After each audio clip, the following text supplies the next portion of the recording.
खबर महाराष्ट्र से आ रही है। आपको सीधे लाइव महाराष्ट्र ले चलते हैं। चुनावी जनसभा को संबोधित करते महाराष्ट्र के वर्धा पहुंचे प्रधानमंत्री नरेंद्र मोदी ने कहा कि 2014 से पहले ये धारणा बन गई थी कि देश में कुछ अच्छा हो ही नहीं सकता, लेकिन जिसको किसी ने नहीं पूछा उसको गरीब के इस बेटे ने पूजा है। 10 वर्षों में हमने 25 करोड़ लोगों को गरीबी से बाहर निकाला है। भारत माता की, भारत माता की, भारत माता की। चराचरात वास करणारी गुरुदेव शक्ती या सभेला उपस्थित सर्व बंधू भगिनींना माझा जय गुरु। ये धरती अध्यात्म और राष्ट्रभक्ति के महासंगम की धरती है। यहां अप्रतिम बलिदानों पर बसे आष्टी गांव की प्रेरणा है।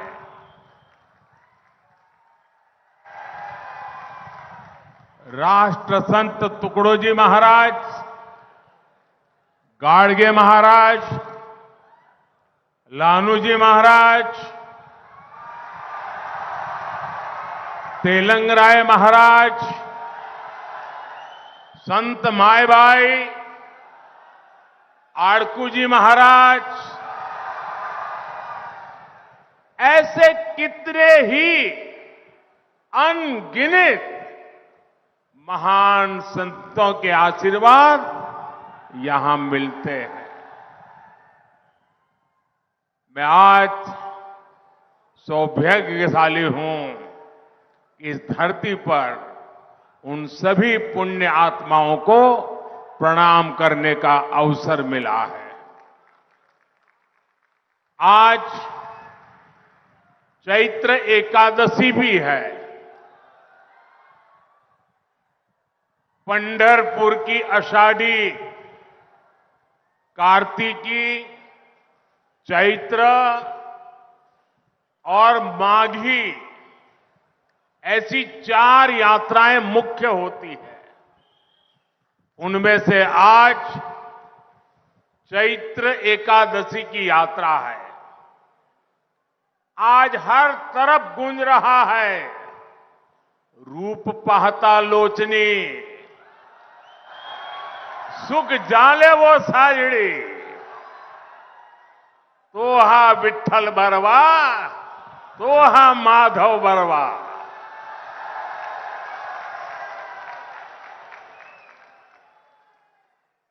ऐसे पुण्य पर्व काल पर भगवान श्री विठ्ठल के चरणों में मैं शत शत नमन करता हूं, प्रणाम करता हूं।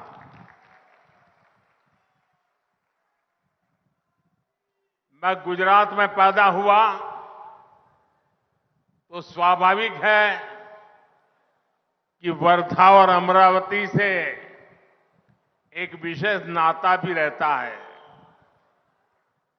पूज्य बापू गुजरात की धरती में पैदा हुए और वर्धा उनकी कर्मभूमि रही है।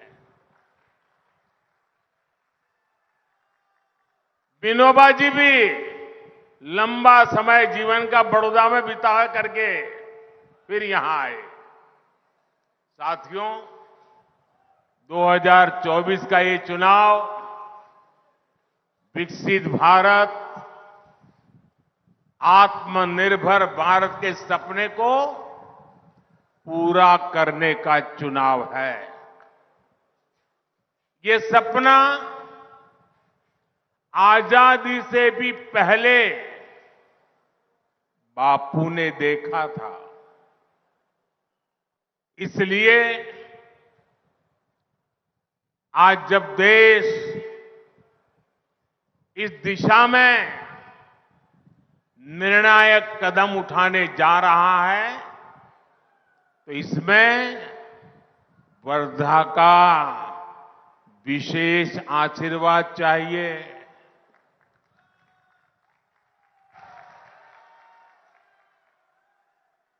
आज इतनी बड़ी संख्या में आपकी ये उपस्थिति, वर्धा और अमरावती का ये प्रचंड समर्थन,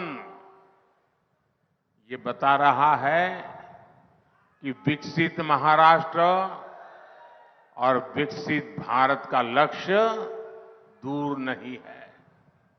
और मैं देख रहा हूं जितने लोग अंदर है उससे ज्यादा लोग वहां बाहर खड़े हैं। और मैं वर्धा चुनाव सभा में पहले भी आया हूं, लेकिन इतना बड़ा जनसागर पहले एक बार भी नहीं था।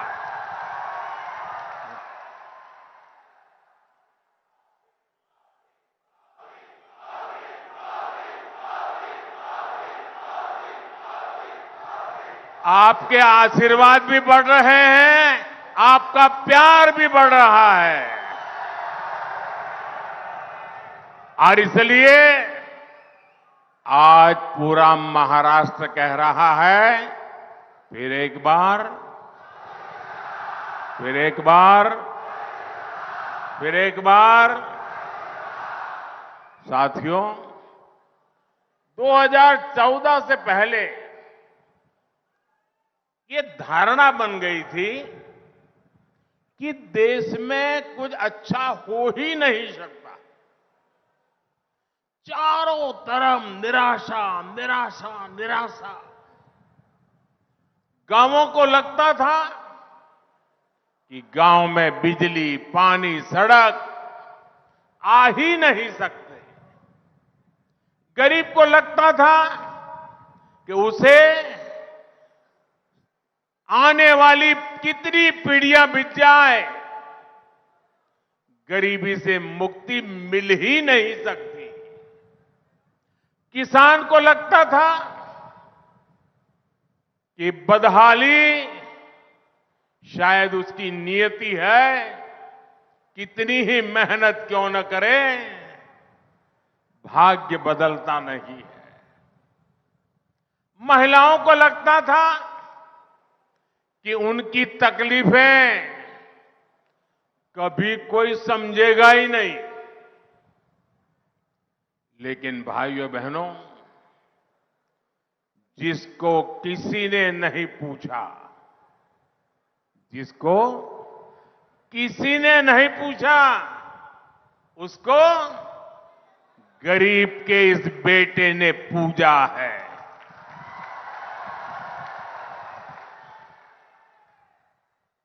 दस वर्षों में हमने 25 करोड़ लोगों को गरीबी से बाहर निकाला है। हमने हर गांव तक बिजली की रोशनी पहुंचाई है। हमने देश के 11 करोड़ लोगों को पानी का कनेक्शन दिया है। 10 वर्षों में 4 करोड़ गरीब परिवारों को पीएम आवास मिला है। 10 वर्षों में 50 करोड़ से ज्यादा लोग बैंकों से जुड़कर अर्थव्यवस्था का हिस्सा बने हैं। और आज जब वर्धा आया हूं तो आप सबसे मैं एक प्रार्थना करना चाहता हूं। करूं? ऐसे नहीं, आवाज में कुछ दम होनी चाहिए। जरा हाथ ऊपर कर बताइए, मैं प्रार्थना करूं। देखिए, आप अभी गांवों में जाते होंगे, अलग अलग बस्तियों में जाते होंगे। ये सारे काम जो मैं गिना रहा हूं ना, अभी भी हो सकता है किसी न किसी गांव में 1 आध 2 परिवार ऐसे हो, शायद मकान मिलना बाकी हो। 2-4 परिवार ऐसे हो जहां गैस का कनेक्शन न पहुंचा हो। 5-15 परिवार ऐसे हो, शायद टॉयलेट ना बना हो, नल से जल न पहुंचा हो। मेरी आपसे एक प्रार्थना है, आप मेरे प्रतिनिधि हैं, मेरे लिए आप ही मोदी है।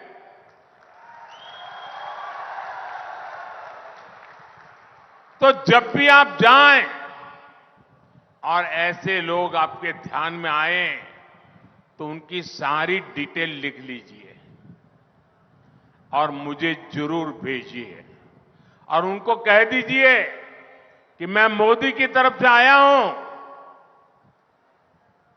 मोदी की गारंटी लेके आया हूं कि जब मोदी तीसरी बार आएंगे ये तुम्हारा जो मकान बनना बाकी है वो पूरा हो जाएगा, तुम्हें जो नल से जल मिलना बाकी है वो आ जाएगा। तो मेरा एक काम कर दोगे, क्योंकि मुझे हर किसी की सेवा करनी है और आप मोदी बनके मेरी मदद करिए, करेंगे? साथियों, आज आत्मविश्वास से भरा ये देश अब मोदी की गारंटी देख रहा है।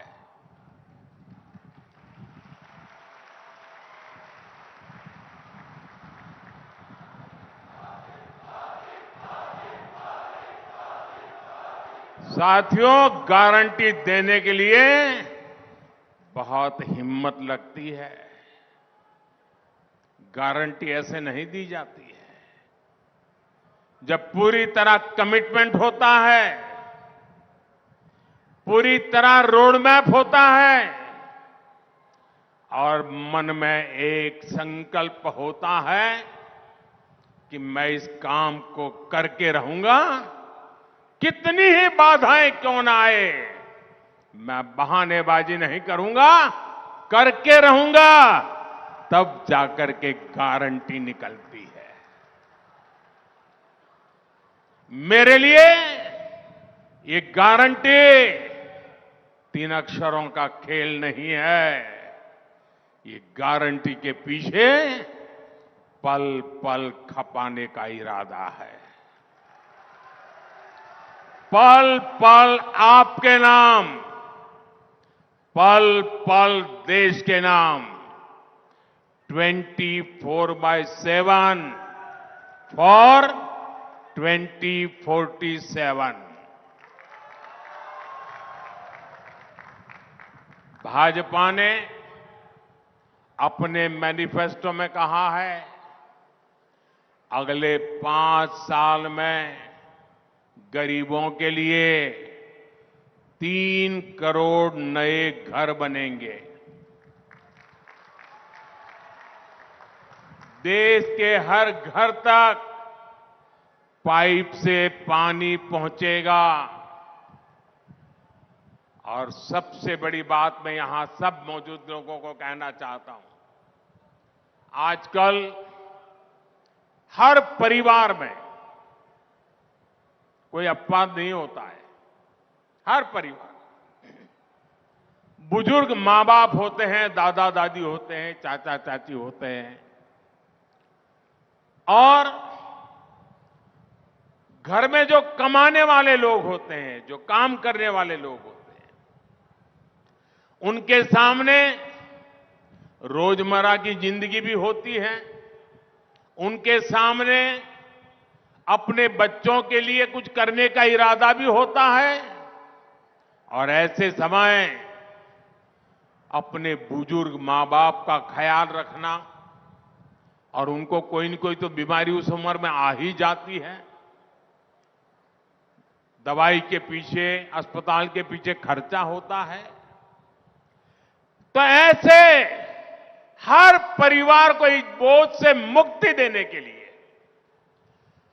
हर 30, 35, 40, 45 साल के उम्र के व्यक्तियों को अपने परिवार में अपने सपना पूरा करने के लिए बोझ ज्यादा न करना सहना पड़े, इसलिए मोदी ने गारंटी दी है कि हिंदुस्तान के हर परिवार के 70 से ऊपर की उम्र के जो लोग हैं, उन सबको 5 लाख रुपए तक मुफ्त इलाज की जिम्मेवारी मोदी की रहेगी। आप पर ये बोझ कम होगा। ये बोझ उन बुजुर्गों को कहना, दिल्ली में आपका बेटा बैठा है, वो उठाएगा। अभी हमने गैस सिलेंडर दिए हैं। भविष्य में आपकी रसोई में पाइप से गैस पहुंचेगी।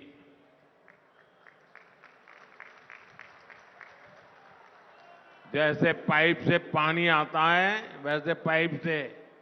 भाई गदाधारी, ओ गदाधारी, आपको देख लिया और फोटो भी निकल गई। आप नीचे रखो गदा, पीछे वालों को दिखता नहीं है।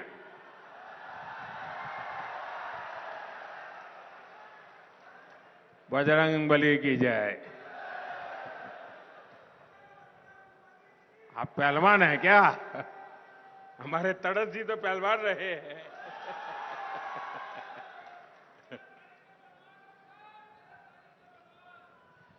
देश के कोने कोने में वंदे भारत जैसी आधुनिक ट्रेनें चलेगी और देश बुलेट ट्रेन का सपना भी पूरा होते हुए देखेगा। चंद्रयान देखा, अब गगनयान भी देखेगा। साथियों, विकसित भारत देश की हमारी माताओं, बहनों, बेटियों के सशक्तिकरण के बिना असंभव है।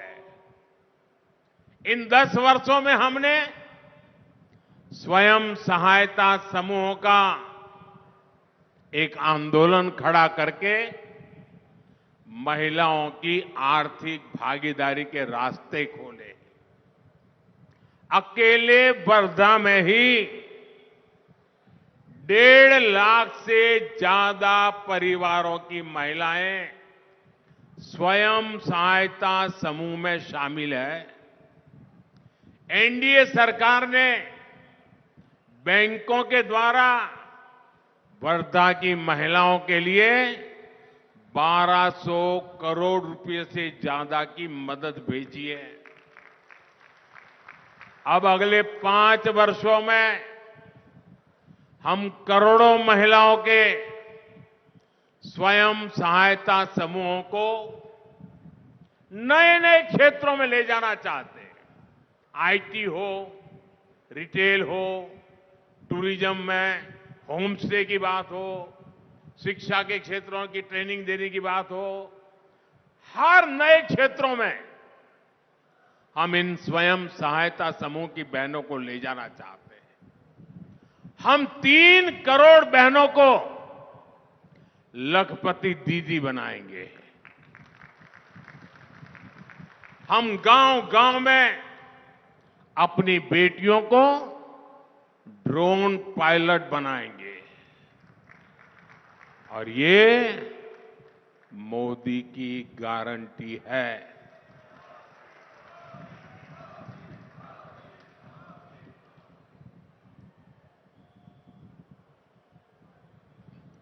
साथियों, कांग्रेस और इंडी अलायंस की सोच हमेशा से विकास विरोधी और किसान विरोधी रही है। इसलिए देश में दशकों तक किसानों की हालत लगातार इतनी खराब रही है। उनके दौर में जैसे काम होता था, उसके लिए मराठी में एक कहावत है और उस कहावत में कहते हैं, बारशाला गेला आणि 12व्याला आला। परिवार के नाम पर पत्थर तो लग जाता था, लेकिन कई पीढ़ियां गुजर जाती थी, फिर भी काम नहीं पूरा होता था। विदर्भ को कांग्रेस सरकारों के इस रवैये का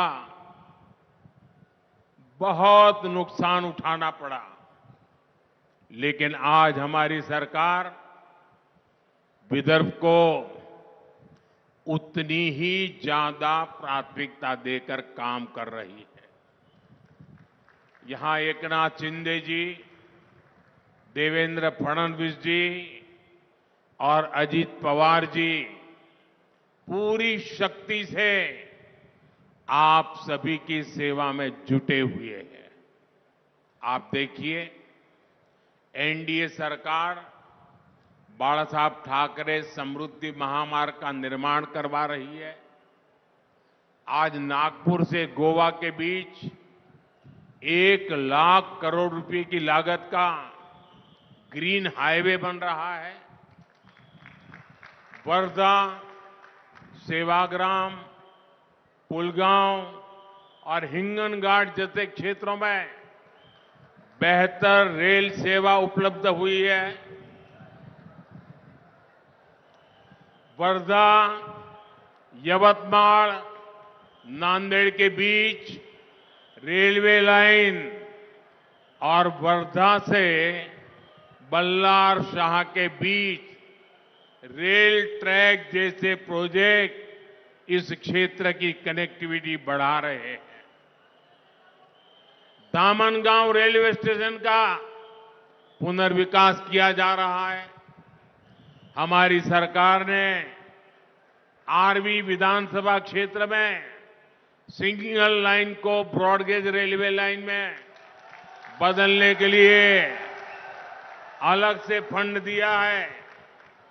वर्धा के सिंधली में ड्राई पोर्ट का काम भी पूरा हो चुका है और देश में टेक्सटाइल इंडस्ट्री को बढ़ावा देने के लिए जो टेक्सटाइल पार्क बन रहे हैं, उनमें एक अमरावती में बन रहा है।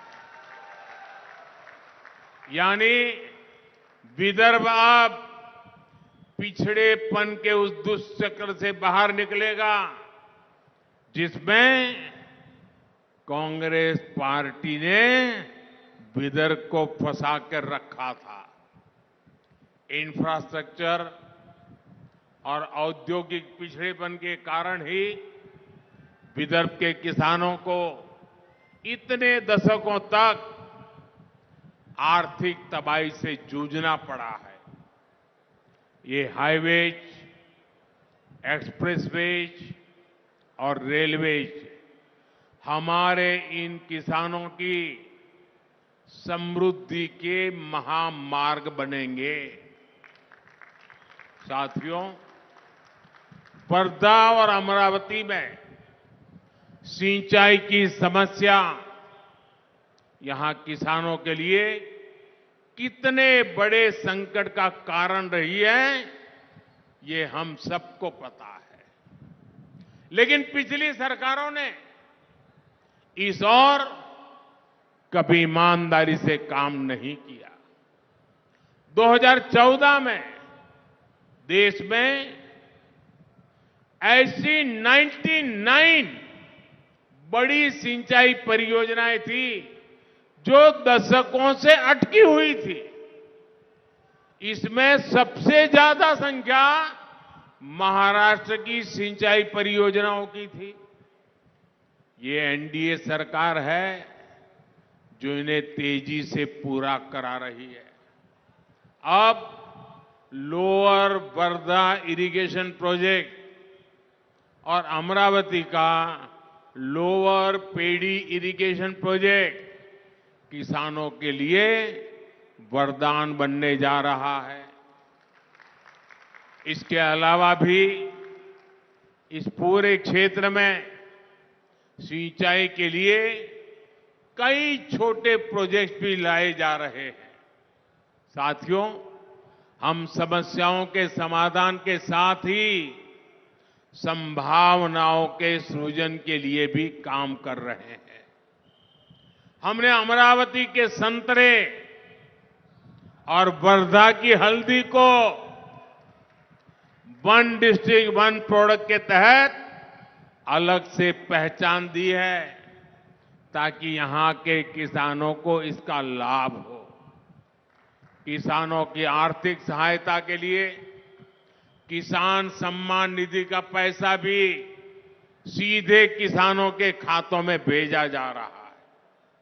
अकेले वर्धा में ही किसानों के खातों में भारत सरकार की तरफ से 300 करोड़ से ज्यादा रुपये भेजे गए और महाराष्ट्र में देवेंद्र जी और शिंदे जी की सरकार के द्वारा भेजे गए वो अलग।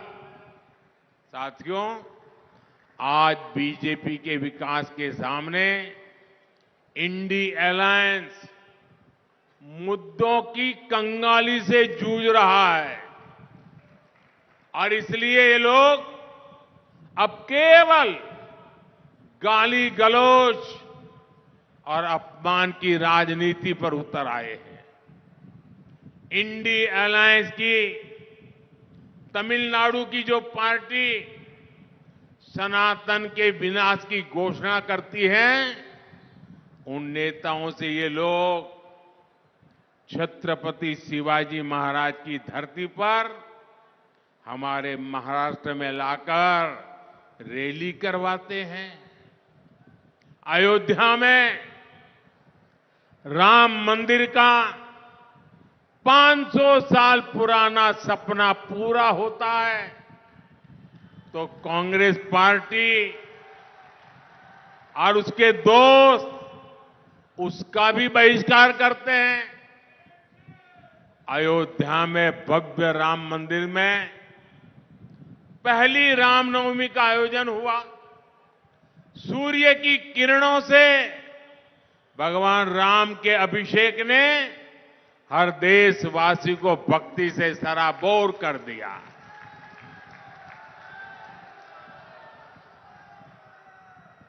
लेकिन इस इंडी गठबंधन के एक नेता ने कहा और जब सूर्य तिलक प्रभु रामलला को हो रहा था उस समय ये इंडी अलायंस के साथी ने क्या कहा, ये सब पाखंड है, पाखंड। ये कांग्रेस पार्टी और उसके साथियों का असली चेहरा है, असली चेहरा। साथियों, एकनाथ शिंदे जी की सरकार ने यहां लालूजी महाराज देवस्थान का पुनर्विकास का संकल्प किया है। ये लोग अगर मजबूत हुए तो उसका भी विरोध करेंगे। इसलिए छत्रपति शिवाजी महाराज की ये धरती पर कांग्रेस के इन पापों का हिसाब आपको करना है। साथियों, कांग्रेस पार्टी भी ये बात जानती है कि वो चुनाव नहीं जीत सकती है। इसलिए कांग्रेस के युवराज नतीजों के बाद देश में आग लगाने की धमकी दे रहे हैं। संविधान को कैद करके आपातकाल लगाने की इनकी मानसिकता बदली नहीं है, लेकिन देश ने मन बना लिया है।